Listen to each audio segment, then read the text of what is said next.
தமிழ்நாடு சுகாதாரத்துறை அமைச்சர் எடப்பாடி பழனிசாமி ஆம்புலன்ஸ் டிரைவரை அவமானப்படுத்திட்டாரு, ஆம்புலன்ஸ் டிரைவரை இழிவுபடுத்திட்டாரு, ஆம்புலன்ஸ் டிரைவருக்கு கொலை மிரட்டல் கொடுத்துட்டாரு. ஆம்புலன்ஸ் ஊழியர்கள் எவ்வளவு கஷ்டப்படுறாங்க தெரியுமா? ஒரு நோயாளியை வந்து அவசரமா போய் கூட்டு போய் எத்தனை விபத்துகளை பாதிக்கப்பட்டவங்க வந்து உயிர் விட்டு கொடுத்துருக்காங்க, எத்தனை பிரசவ பெண்களுக்கு வந்து சரியான பிரசவத்துக்கு கொண்டு வந்திருக்காங்க, எத்தனை குழந்தைகளை காப்பாத்திருக்காங்க. அவங்களை எப்படி பேசலாமா சொல்லி எல்லாரும் கொந்தளிக்கிறாங்க. மா சுப்பிரமணியன் கொந்தளிக்கிறார்.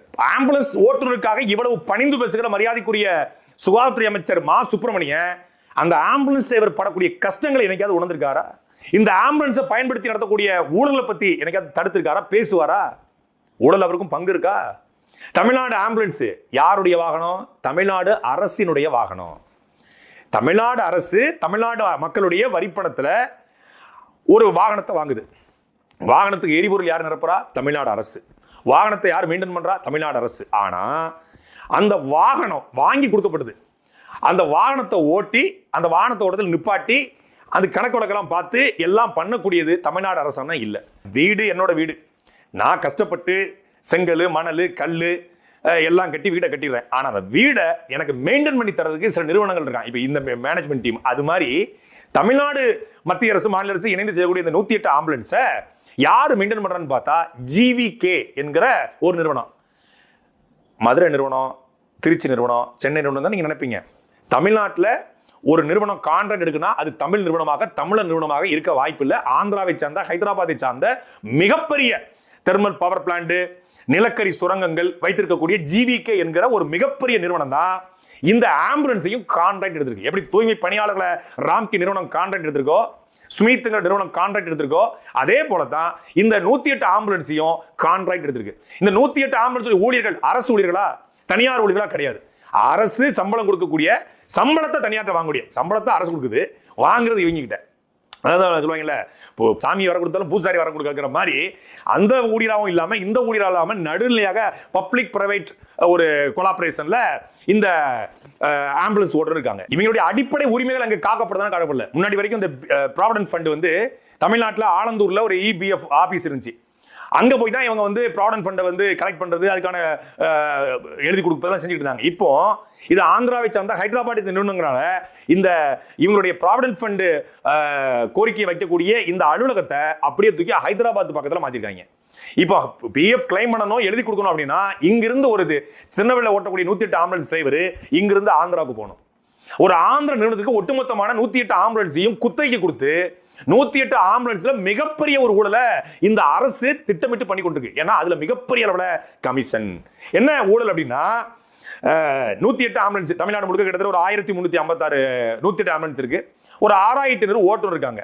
ஆனா 1356 108 ஆம்புலன்ஸும் ஒரே நேரத்தில் தமிழ்நாடு முழுக்க இயங்கினா மட்டும்தான் மக்களை வந்து சரியான நேரத்தில் கொண்டு மருத்துவமனைக்கு சேர்க்க முடியும். ஏன்னா விபத்துகள் நடைபெறும், மாரடைப்பு வரும், ஒருத்தர் தூக்கில் தொங்கிக்குவாரு, ஒருத்தர் வந்து சூசைட் தனித்தனியாக வந்து மாய்ச்சிக்குள்ள நினைப்பாங்க, ஒரு கொலை நிகழ்ந்துடும், ஏதோ ஒன்று எல்லாம் நிகழ்ந்துட்டே இருக்கும்.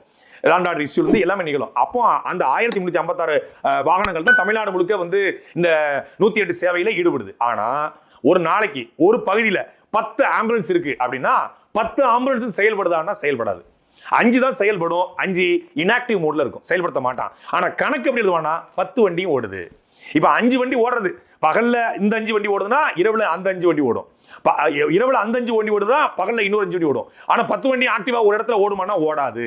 அப்படி தமிழ்நாடு முழுமைக்கு 1356 ஓட்டல ஒரு 200 இருந்து 300 ஆம்புலன்ஸ் ஓடுறது கிடையாது, நிப்பாட்டி வச்சிருப்பாங்க. மறுசுழற்சியில அந்த ஆம்புலன்ஸ் ஓட்டுவாங்க. ஆனா பார்க்கும்போது எல்லா வண்டியும் ஓடுற மாதிரி கணக்காட்டப்படும்.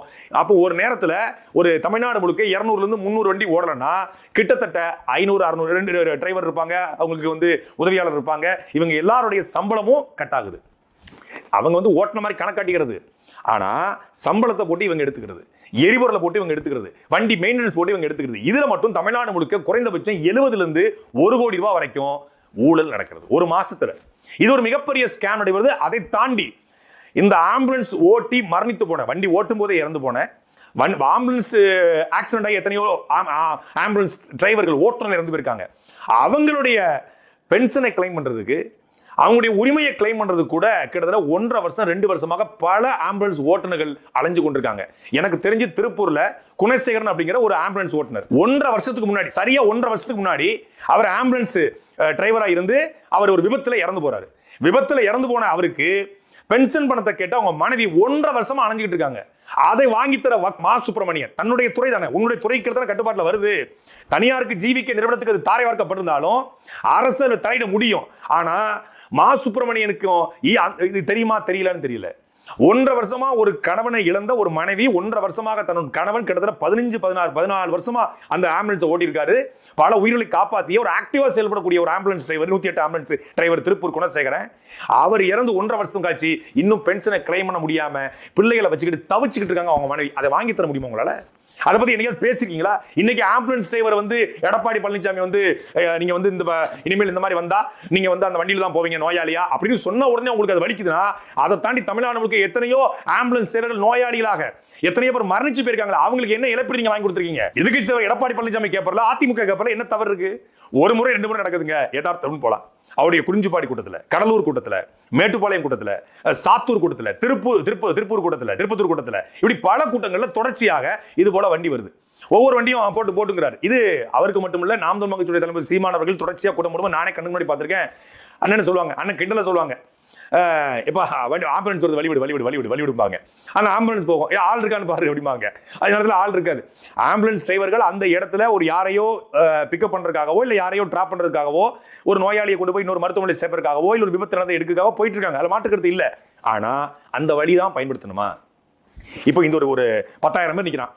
இந்த 10,000 பேரையும் ஊடுருத்திட்டு ஒரு ஆம்புலன்ஸ் போறதுக்கு நிச்சயமாக காலதாமதமாகும். அதுக்குள்ள விபத்து ஏற்படும் வாய்ப்பு இருக்கு. அதுல ஒருத்தர் வந்து ஏதோ ஒரு அவசரத்துல உள்ள வந்து விழுந்துட்டாலோ இல்லை கால் கையை மாட்டிக்கிட்டாலோ அதுல விபத்து ஏற்பட வாய்ப்பு இருக்கு. இந்த 10,000 பேர் கிரௌட கிழிச்சிட்டு போற அந்த நேரத்துக்கு பின்னாடி இருக்கக்கூடிய இன்னொரு சாலையை பயன்படுத்தலாம். எப்படியும் ஒரு மேடைக்கு பின்னாடி ஒரு சாலை இருக்கும், ஒரு ஊர்ல சின்ன ஒரு சாலை, ஒரு வாகனம் போற மாதிரி சாலை இருக்கும், ஊருடைய அவுட்டர் ரோடு இருக்கும், எத்தனையோ வழி இருக்கு. இந்த இடத்துல தான் போய் எனது கூட்டத்துக்குள்ள யாராவது விழுந்துட்டாங்கன்னா அந்த கூட்டத்தை ஊடுறதுட்டு போய் எடுத்து வர தப்பு இல்லை. கூட்டத்தை தாண்டி குடியாத்தத்திலிருந்து வேலூர் ஜிஹெச்சுக்கு போறதுக்கு நீங்க அணைக்கரையில் நடந்த இந்த சாலையில் இருந்த கூட்டத்தை ஊடுறத்து போக வேண்டிய தேவையும் அவசியம் இல்லை. அப்ப இது காவல்துறையின் தோல்வி, காவல்துறை திட்டமிட்டு செய்ததா அப்படிங்கிறதா இப்ப இருக்கிற கேள்வி. ஆம்புலன்ஸ் வழி விட்டுருங்கப்பா, கொஞ்சம் விலைக்கு